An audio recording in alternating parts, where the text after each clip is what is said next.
அனைவருக்கும் வணக்கம். நான் உங்கள் ராணி டிசைனர்ஸ். நான் இப்போ எதுக்காக வீடியோ போடுறேன்னா, இந்த பாசி வச்சு ப்ளவுஸ் தைக்க சொல்கிறீங்க, ஆனால் அமௌண்ட் கேட்டால் கொடுக்க மாட்டேன்னு சொல்கிறீங்க, சரிங்களா? இல்லைன்னா வாங்கிக்கிங்க அப்படிங்கிறீங்க, இன்னும் பிச்சை போடுற மாதிரி சொல்கிறீங்க. நீங்கள் ஒன்று புரிஞ்சுக்குங்க, சாதா ப்ளவுஸ் தைக்கிறேன்னு சொல்லிட்டு எனக்கு இந்த மாதிரி பாசி கொடுத்தீங்கன்னா இதுக்கு நாங்கள் தனியாக ஒத்த குதிரை போட்டு தான் அடிக்கணும். எங்களுக்கு இது அடிக்கிறதுக்கு இதுக்கு தனியாகவே 1/4 மணி நேரம் 1/2 மணி நேரம் 20 நிமிஷம் ஆயிரும். அப்போ எங்களுக்கு டைம் ஆகுது அப்படிங்கும்போது அதுக்கு நாங்கள் கேட்குறது 50 ரூபா.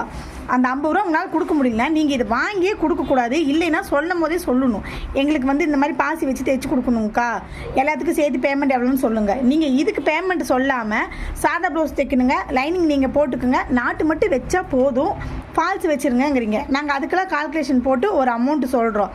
திடீர்னு பார்த்தா பையன் நீக்கி பார்க்குறோம், எங்கள் பைக்குள்ளே லேஸ் இருக்குது. எங்களை என்ன பண்ண சொல்கிறீங்க? லேஸ் வச்சா எங்களுக்கு காசு தானே. நீங்கள் லேஸ் வாங்கினீங்கன்னா நாங்கள் அந்த லேஸுக்கு உண்டான அமௌண்ட்டும் ஸ்டிச்சிங்கான அமௌண்ட்டும் சேர்த்து போடுறோம். இதே நீங்கள் வாங்கி கொடுத்தீங்கன்னா ஸ்டிச்சிங்கான அமௌண்ட்டு நாங்கள் அது போட்டு தான் ஆகணும். அந்த ஒன்று தானங்காங்கிறீங்க. நாங்கள் என்ன தைச்சி முடிச்சதுக்கப்புறம் அடிக்கிறதுன்னு நினச்சிங்களா? இந்த லேஸு இன்வெஸ்ட்ஃபுல்லாக தைச்சாதான் ஆகும். அதுக்கு நாங்கள் குதிரையை மாற்றி கழட்டி போட்டு தான் நாங்கள் பண்ணி ஆகணும்.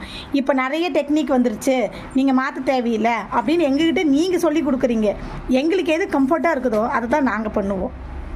உங்களுக்கு கம்ஃபர்ட்டாக இருக்கிறதெல்லாம் எங்கிட்ட வந்து சொல்லக்கூடாது. எங்களுக்கு எது கம்ஃபர்ட்டாக இருக்குதோ அதை தான் நாங்கள் சொல்லுவோம். புரியுதுங்களா?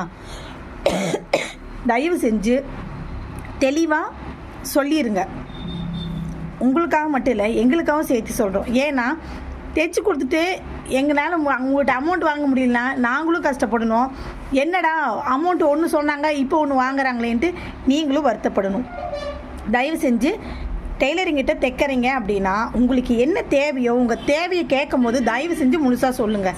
தைக்கும் போது சொல்கிறது, நாளைக்கு சொல்கிறேங்கிறது, காலையில் சொல்கிறேங்கிறது நாங்கள் ஒரு ஸ்டடியில் போட்டு வைப்போம். எங்களுக்கும் ஃபேமிலி இருக்குது, குழந்தைங்க இருக்கிறாங்க, நாங்களும் நல்லது கெட்டதுக்கு போகணும் வரணும், சரிங்களா? நீங்கள் கொடுத்த உடனே நாங்கள் கொடுக்கணும்னு நீங்கள் எதிர்பார்க்குறீங்க.